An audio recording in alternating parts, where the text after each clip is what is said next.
Hermanos, muy buenos días, el Señor les bendiga. Bienvenidos una vez más a la Iglesia Divino Redentor. Hoy domingo, domingo de Palmas, o conocido también como Domingo de Ramos. Hermanos, en esta mañana queremos hablar precisamente de la palabra del Señor, de la entrada triunfal de Jesucristo a la ciudad de Jerusalén, pero enfocarnos también en que Jesús hace su entrada al templo. Hermanos, permítanme leer la palabra del Señor en esta mañana, solamente unos versículos y usted los podrá seguir la lectura en casa. El Evangelio según San Lucas, su capítulo 19, desde su verso 35, dice de la siguiente manera: y lo trajeron a Jesús, y habiendo echado sus mantos sobre el pollino, subieron a Jesús encima, y a su paso tendían sus mantos por el camino. Cuando llegaban ya cerca de la bajada del monte de los olivos, toda la multitud de los discípulos, gozándose, comenzaron a alabar a Dios a grandes voces por todas las maravillas que habían visto, diciendo: bendito el que viene en el nombre del Señor, paz en el cielo y gloria en las alturas. Verso 39. Entonces algunos de los fariseos de entre las multitudes le dijeron: Maestro, reprende a tus discípulos. Y él respondió y les dijo: os digo que si estos callaran, las piedras clamarían. Y quiero que ahora leamos el versículo 45 del mismo capítulo 19, que dice así: y entrando en el templo, comenzó a echar fuera a todos los que vendían y compraban en él, diciéndoles: escrito está, mi casa es casa de oración, mas vosotros la habéis hecho cueva de ladrones. Voy a invitarlos, hermanos, a que hagamos una oración en esta mañana. Señor Jesucristo, Padre de los cielos, gracias porque tu palabra, Señor, es leída en el nombre del Padre, del Hijo y del Espíritu Santo. Señor, ahora que vamos a hablar de tu santa palabra, yo te pido, Señor, que tú hables a cada uno de los corazones de todos los hermanos, hermanas y niños, niñas, jóvenes, personas de la tercera edad, en sí, a todas las personas, que hables a sus corazones. Padre Celestial, permite que tu palabra, Señor, caiga, Señor, en buena tierra, Padre de los cielos. Señor, habla conforme, Señor, a sus necesidades. Padre Celestial, sabemos que estamos pasando tiempos difíciles, Señor. Que esta palabra, Señor, sea una palabra de consuelo, una palabra de esperanza, Señor, para tu iglesia, Padre Celestial. Mi Dios, gracias, Señor, porque sabemos que tú nos has escuchado, Padre Celestial. Señor, en tu santo nombre, Señor Jesucristo, ponemos a la Iglesia Divino Redentor, Padre Celestial, y no solamente a la Iglesia Divino Redentor, pero toda la iglesia en general, Padre Celestial, todas las iglesias que están bajo la faz de la tierra, Padre Celestial, sobre la faz de la tierra. Señor Jesucristo, gracias por este precioso momento, el de volver, Señor, a exponer tu santa palabra. Gracias, mi Dios. Amén. Hermanos, permítanme comenzar haciendo un poco de historia. Ha habido muchos eventos que a veces han marcado la historia de los seres humanos. Ha habido eventos significativos en nuestros países de origen. Por ejemplo, la muerte de John Kennedy, el atentado contra el presidente Ronald Reagan, la muerte de Martin Luther King. Son hechos que han marcado cierta historia. Pero nada, hermanos, nada como la muerte de nuestro Señor Jesucristo. El ser divino, el mismo verbo que se hizo carne y que habitó entre nosotros, es del que quiero hablarles en esta mañana. En el siglo VIII, un rey llegó al trono de Jerusalén y empezó a reinar a los 16 años. Y reinó por más de 50 años, más de la mitad de un siglo. Él no fue el rey más famoso de la historia judía, ni el más importante, pero sin duda estaría entre los 5 primeros mejores reyes de la historia. Y lo que el rey Usías hizo fue la última reforma espiritual significativa para el pueblo judío. Pero cuando murió, marcó la historia, porque la vida espiritual de Israel no fue la misma. Entró en un declive espiritual y social del cual no pudo recuperarse. Pero 4 años después que él muriera, surgió la ciudad de Roma.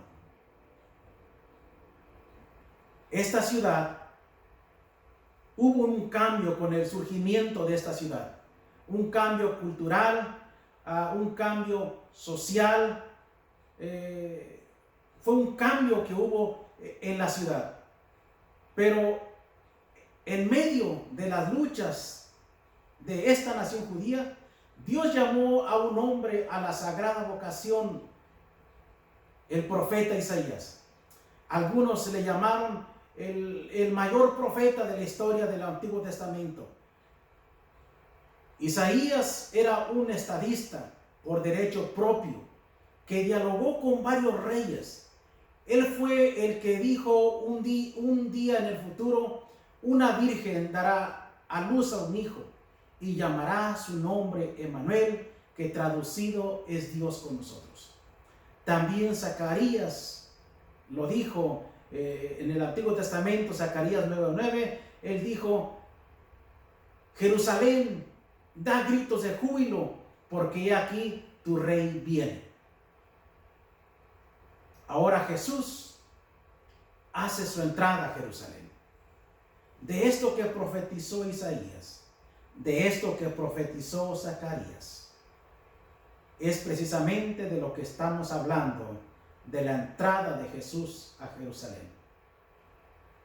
Dice la palabra del Señor en Lucas 19, de su verso 28 al 44, está toda la historia. Marcos 11, del 16 al 17, podemos ver en casa con detenimiento estos pasajes bíblicos. Jesús va a Jerusalén por última vez antes de ser sacrificado. Esa semana estaba muy cargada de trabajo. Su agenda estaba llena. Por otro lado, interiormente estaba viviendo emociones encontradas. De acuerdo con San Lucas, Jesús va al templo directamente. Marcos dice que fue al templo al día siguiente. Lo cierto es que fue al templo. El templo era un lugar sagrado, donde los sacerdotes y fariseos y escribas, según ellos, medían la fidelidad y lealtad espiritual del pueblo judío. Pero no solamente eso, pero ellos se habían apoderado de todo. Jesús va a ellos para protestar el abuso de poder. ¿De qué poder? El poder económico, el poder religioso.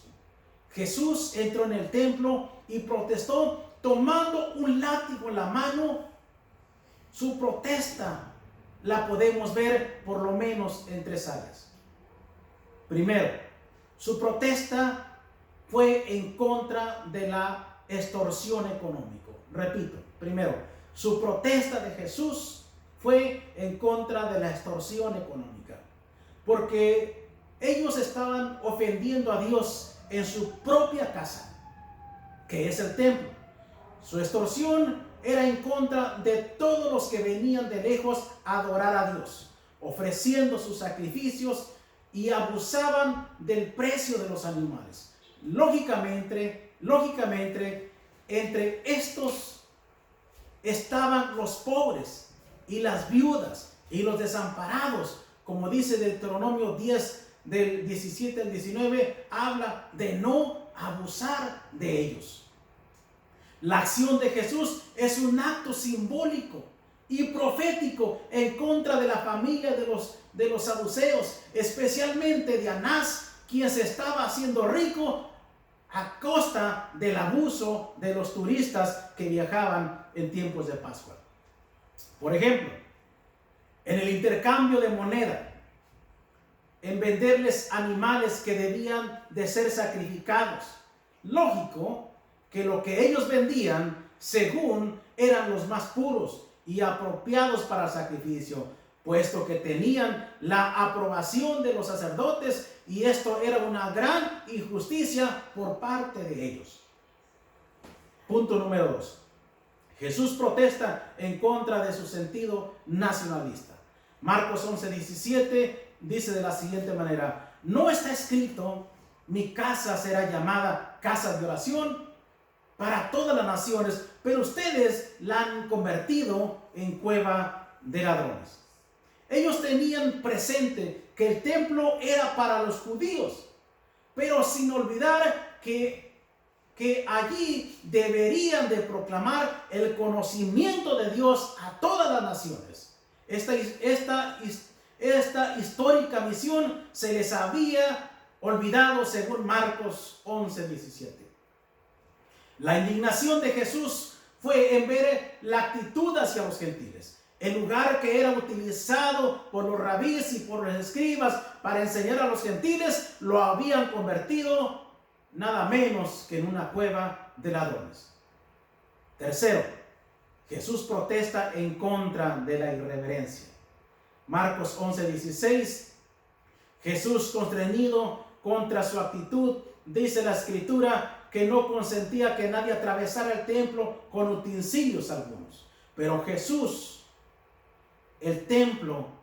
para Jesús el templo es la casa de oración. Jesús se viste de autoridad y poder, como dice Malaquías 3:2, pero ¿quién podrá resistir al día de su venida?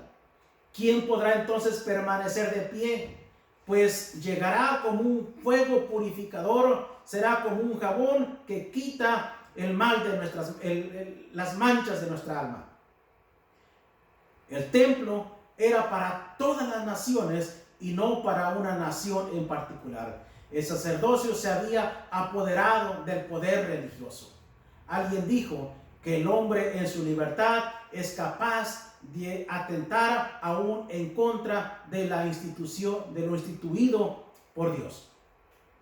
Un verdadero templo es aquel que es usado para la oración, para la adoración y para la proclamación de la palabra.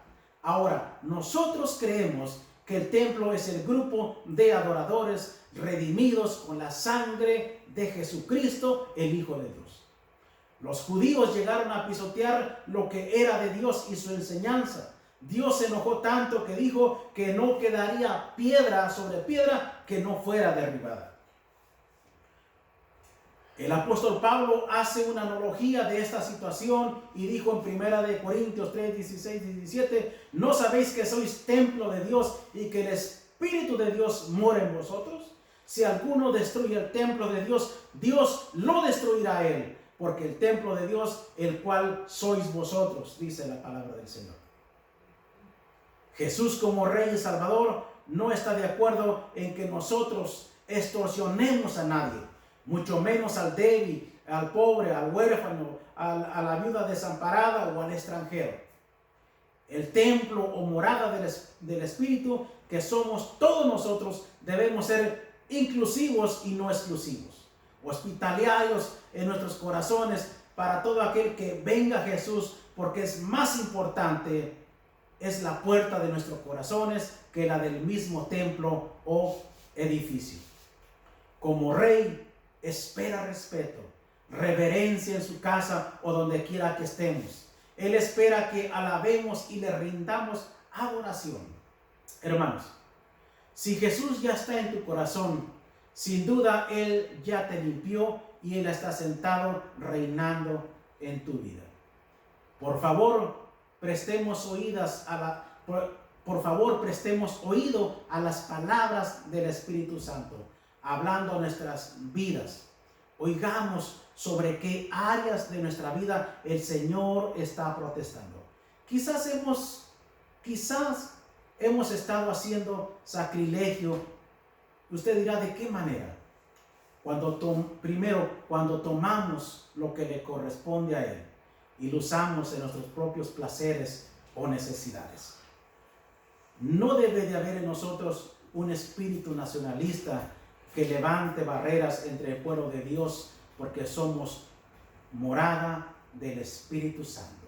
Hermano, yo quiero, y es mi deseo, que si el Señor le llama a usted, me llama a mí, el Señor no haya nada que protestar en nuestras vidas, porque estamos haciendo las cosas de la manera más correcta. Hermanos, ¿por qué no hacemos una oración en esta mañana? Señor Jesús, te pido, Señor, por mis hermanos, por mis hermanas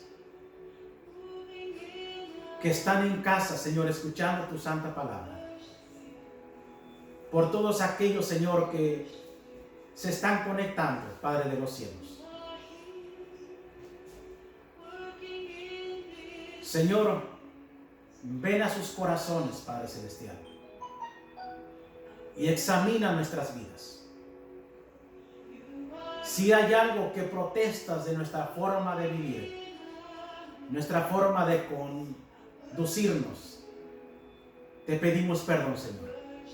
Perdónanos, pero queremos mejorar nuestro nivel de vida. Queremos mejorar nuestra vida espiritual hacia ti, Señor Jesús. Padre, gracias una vez más. Gracias por la exponencia de tu santa palabra. Gracias, Jesús. Hermanos, que el Señor les bendiga a cada uno de ustedes. Que el Señor bendiga sus vidas donde quiera que usted esté. Nos vemos el viernes, primeramente Dios, hermanos. Nos vemos el viernes a las 7 de la tarde y el domingo a las 6 de la mañana, hermanos. Dios nos bendiga. Hasta el próximo viernes. El Señor les bendiga. Que el amor de Dios, la gracia del Señor Jesucristo bendiga sus vidas hoy y siempre. Dios les bendiga.